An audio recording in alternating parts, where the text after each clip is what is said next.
அத்தனை சான்றோர்களும் திருமானன் உருவாக்கியவர்கள் அப்படிங்கிற ஒரு பிரமிப்பு இருக்குல்ல, அது போதுமானது.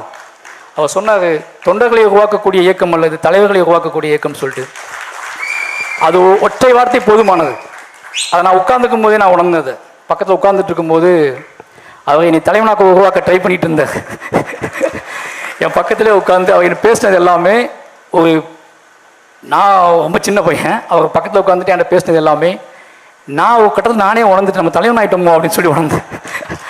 அப்படியா ஒரு அங்கீகாரத்தையும் ஒரு மரியாதையும் கொடுத்த அண்ணனுக்கும் அப்புறம் கலை இலக்கிய மன்றத்துக்கும் பேரவைக்கும் ரொம்ப நன்றி. ஏன்னா இப்படியான காத்திரமான அரசியலை முன்னெடுத்து நகரக்கூடிய கலைஞர்களை மேடையேற்றுவதும் அவர்களுக்கு தகுந்த மரியாதை கொடுப்பதும் அவர்களின் பின்னால் நாங்கள் இருக்கிறோம் அப்படிங்கிற பெரிய நம்பிக்கை கொடுப்பதும் சாதாரண விஷயம் கிடையாது. அப்படியாப்பட்ட நம்பிக்கையின் அடிப்படையில் தான்